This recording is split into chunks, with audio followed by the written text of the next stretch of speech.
કરે કોઈ કાળને, ખેલાડુના ખેલથી તાબે કરે કોઈ કાળને, દાસ સવયમાં દિલગીર છે માટે કે છોડો જટ માયાજાલને. જીવનમાં મુક્તની વાત મેં કરી કે મુક્ત આપણે કેવી રીતે થવાનું છે કે આપણને બંધન મુક્ત એવા મહાપુરુષ મળે જેથી કરીને મુક્ત પદને પામવાનું છે. પણ પહેલાં વાત એવી થઈ કે આપણે બંધનમાંથી છૂટી શકવી એમ નથી. કેમ કે આપણને એમ થાય કે મારા વિના હાલશે નહીં. પણ હવળે હવળે ઘણા પ્રકારના બંધનો છે એને મુક્ત કરવાના છે. સવારે મેં એટલે કીધું કે આમાં હું દિલગીર છું કે માયાની જાળને છોડી દો તો વધારે સારું. માયા નહીં પણ માયાની જાળ જે દેવી શક્તિ વિભાગ યોગની અંદર બતાવ્યું છે ગીતાજીમાં કે આપણે વિદ્યા માયાને તો રાખવાની છે પણ અવિદ્યાનો ત્યાગ કરવાનો છે. એટલે જાળને છોડવી પડે જેથી કરી અને જીવતા અને જાગતા આપણને મુક્તિપદ મળે. મરી જાય પછી આપણને મુક્તિપદ મળે નહીં. અત્યારે જ આપણે આ ધર્મના દરબારની અંદર બિરાજમાન છે માનવ અવતાર. બંધનના અવતારો તો બધા વિતાવી દીધા અને વિતાવીને માનવ દેહની અંદર આવ્યા છે ને હવે આપણે એક એવો દેહ પ્રાપ્ત કરવાનો છે જેને વિદેહી દેહ કહેવામાં આવે. અને વિદેહ દેહ આપણો કાયમના માટે છે એટલે આપણે અમર બની જવાનું છે. એટલે કીધું છે કે અમર વસ્તુને કોણ ઓળખે? કોઈ અવિચલ નુરીજન હોય એ ઓળખી શકે, બાકી બીજું કોઈ ઓળખી શકતો નથી. અવિચળ પુરુષને કોણ ઓળખે? ઓલા અવિચળ નુરીજન સંત મરવા પહેલા મરી ગયા જેનો મરમ જાણે કોઈ માનતે. અમર વસ્તુ આપણને પ્રાપ્ત થઈ પછી આપણે આ દેહનું જે જ્ઞાન આપણને મળ્યું, ચોથા દેહનું જ્ઞાન મળ્યું એટલે પછી એ દેહને કંઈ નથી. પણ એ દેહમાં કોઈ આપણને મોહ પમાડે એવી વસ્તુ નથી. બરાબર? કુટુંબ, કબીલા, દીકરા દીકરી, સોનું ચાંદી, રૂપિયા, પૈસા, સ્થાવર જંગમ એવું છે નહીં. એને કોઈ ઋતુઓ નડે એવું નથી, એને કોઈ માયા નડે એવું નથી, એને કોઈ બંધન નડે એવું નથી. અને એ જ આની અંદર ચેતન પુરુષ આવી અને બંધન પીડ્યો છે ને એટલે સંતો કહે છે કે ભાઈ આ તો સિંહ છે, આ તો મીન છે. બરાબર? પરંતુ આવી રીતે બંધનમાંથી મુક્ત થવું હોય તો થોડીક વાર લાગે છે. તો જ્યારે જ્યારે આપણને જ્ઞાન થશે, જ્યારે જ્યારે આપણે મુક્ત અત્યારે જીવતા થઈ જશું તો શરીર પડી જાય તો આપણે મુક્ત છે. અત્યારે હાલમાં જાગૃત અવસ્થા છે અને આપણે નિંદ્રાને આધીન થઈ ત્યારે એમાં સપનાની અવસ્થા છે. પછી નહીં નિંદ્રા અને નહીં જાગૃત એવી આપણી સુષુમતી અવસ્થા છે. અને જ્યારે આ ત્રણેય દેહથી આમ જુદા પડી જવીને ત્યારે આપણી તુરિયા અવસ્થા છે. એમ સવારે મેં કીધું કે ચચા કોઈ ચોથા મુકામે આવે. આ ચોથું મુકામ છે. પણ ત્રણેય મુકામેથી આપણે ચોથા મુકામે આવી અને પછી આપણને આ વસ્તુની પ્રાપ્તિ થાય છે. જેથી કરીને આપણને કોઈ માયા મોહ નથી પમાડતી. ત્રણ પ્રકારની માયા છે એમાં કોઈ માયા આપણને મોહ નથી પમાડતી. એનું કારણ એ જ છે કે આપણને સદગુરુ મળ્યા છે. અરે સંતો તો M.L. મંસૂરી નામના એક વ્યક્તિએ ગઝલ બનાવી છે. મંસૂરી એટલે મોમેડિયનમાં જે ઘાંચી આવે એમને કહેવામાં આવે. તો એમાં મનહર ઉદાસની ગઝલ મેં સાંભળી તો લાખો માણસ એ ગઝલના શબ્દોને સાંભળતા. મને એક જ ક્ષણ આવડે છે માનવ નવ બની શક્યો. તો હાથની જે તાળીની ગડગડાટ લાખો માણા વગાડતા, બરાબર, લાખો માણા એટલું બોલ્યા કે માનવ નવ બની શક્યો પણ ઈશ્વર બની ગયો.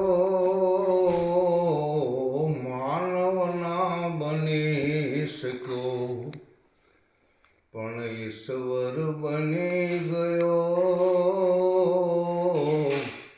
ઈશ્વર બની ગયો સતા, ઈશ્વર બની ગયો સતા હતો ત્યાંનો ત્યાં રહ્યો.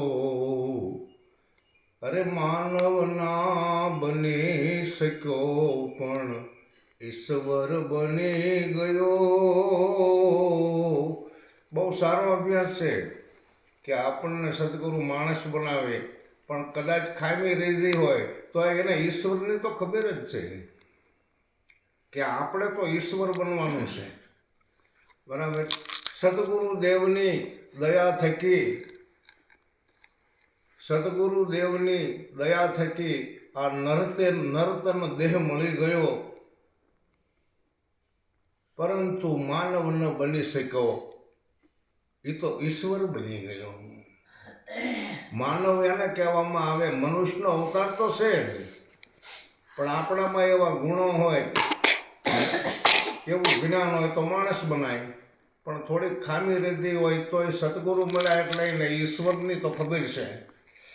તો આ રીતે આપણને ઈશ્વરની પદવી ધર્મના દરબારની અંદર પ્રાપ્ત થાય છે. અને ધર્મનો દરબાર આપણે 184 ફરીને આવ્યા, માણસનો અવતાર એટલે ધર્મના દરબારમાં જ છે. પણ ધર્મના દરબારની અંદર આવ્યા પછી જે ધર્મરાજા રાજી થાય એવું આપણું વર્તન, આપણો વિચાર, આપણી વાણી હોવી જોઈએ. જ્યાંનું વાણી, વર્તન અને વિચાર સારું નથી અને ધર્મના દરબારમાં પથારી ન મળે. પણ આવા બધા જે શુભ ગુણોના શબ્દો છે કે જે વચનરૂપી અખાડામાં હોય, નિર્ભય ભૂમિકામાં હોય, પોતાનું વર્તન, વિચાર અને વાણી શુદ્ધ હોય તો પવિત્ર સોનાના સિંહાસન ઉપર ધર્મના દરબારની અંદર બેઠક મળે. પછી એને અવતાર નથી, પછી તો સદાના માટે દેવગતિને પામી અને એ ધર્મના દરબારની અંદર આનંદ સિવાય બીજું કંઈ છે નહીં. તો એ આનંદ અને પ્રેમની જે વાતો અત્યારે આપણે બંધન મુક્ત થવા માટે રહેવાનું છે, એમાં વિચાર કરવાનો છે. અત્યારે આપણે આનંદ ન કરીએ, અત્યારે આપણે પ્રેમ મગ્ન ન થઈએ તો પછી ક્યાં અવતારમાં પછી થવાનું આવે? સબરી આનંદ પ્રેમમાં એને જ્યારે જ્ઞાન થયું, રામ મળ્યા પછી કે હવે કંઈ બીજું લેવું નથી. અહલ્યાને પણ એવું થયું, હનુમાનજીને એવું થયું. એમ જેને જેને શુદ્ધ જ્ઞાન મળે અને જેને જેને ગુરુ મળે એને રામ મળી ગયા છે. પછી બીજું મેળવવાનું રહેતું નથી. એટલે સંતોએ કીધું કે ગુરુ મિલા તો સબ કુછ મિલા और मिला न कोई, सुत दारा और लक्ष्मी वो तो पापी कोई भी घर में હોય. કારણ કે આ જે મળી ગયું આપણને, પછી શું બીજું મેળવવાનું આવે? બસ પછી वो आनंद संत फकीर करे, वो आनंद नहीं अमीरी में, सुख दुख में समता साध रहे, ऐसो फोक नहीं जहागीरी में, वो आनंद संत फकीर करे, वो आनंद नहीं अमीरी में. આપણને સંત બનાવ્યા હોય, આપણને સતી બનાવ્યા હોય અને આપણે પછી ભજન વિમુખ થાવી તો આનંદ નથી. પછી તો આપણે નિજ નામનું ભજન કરવાનું છે અને ભજન કરતાં કરતાં આપણે આ સુખ અને દુઃખથી પણ પર થઈ શકીએ છીએ. જોકે પરમાત્મા અભરે ભરાવે એવું સુખ તો આપી જ દે. કોઈને દુઃખ આપે જ નહીં. જે પરમાત્માની નજીક જાય એટલે પરમાત્મા કહેશે કે ભાઈ મારી પાસે તો સુખ જ છે. તો આ બીજા દુઃખી કેમ થાય છે કે બીજે ઓરવા જાય છે, એમાં હું શું કરું? બરાબર, બીજે ઓરવા જાય છે, અહીંયાથી દુઃખ લાવે છે, પણ મારી નજીક આવે તો હું તો સુખ જ આપું છું. આવો પરમાત્માનો રિવાજ છે, આવો પરમાત્માનો પણ ધર્મ છે કે જે માણસ બનાવે છે, જે માણસ મટાવી અને ઈશ્વર બનાવે છે, અને ઈશ્વર મટાવી અને દેવ પણ બનાવી શકે છે. તો આપણને ગુરુ મળ્યા એટલે 1000 હાથ વાળો મળેલો છે. આપણને વિશ્વાસ સગુણ બ્રહ્મ સતગુરુ ઉપર હોય તો ઓલો નિર્ગુણ બ્રહ્મ 1000 હાથ વાળો આપણો બનવા માટે તૈયાર છે. અને પ્રસન્ન થઈને કહે છે કે બોલો તમારે શું લેવું છે? બહુ સરસ મુદ્દો છે કે એક જણો જંગલમાં ફરતો અને તાડના ઝાડ હારે બાંધી દીધો, અને બાંધનાર કોઈ વ્યક્તિ સારા હતા કે તને અડશે તો બળી જશે, તને કોઈ છોડાવી નહીં શકે. અને રાંઢવેથી પગથી ગળા સુધી બાંધી દીધો, અને ભગવાનના પાર્ષદો આવ્યા એટલે કોથળે કોથળા ભરીને હોનાના બિસ્કિટ આગળ ઠલવી ગયા. ઓલા બંધાયેલો હતો એને કે આ તારા હાટું ભગવાને મોકલ્યા છે હોનાના બિસ્કિટ, લઈ લેજે. પણ ઓલો તો બોલી શકે એવો નહોતો. મારા હાટું હોનાના બિસ્કિટ આવ્યા અને હું તો બંધનમાં છું, આ કેવી રીતે લઉં?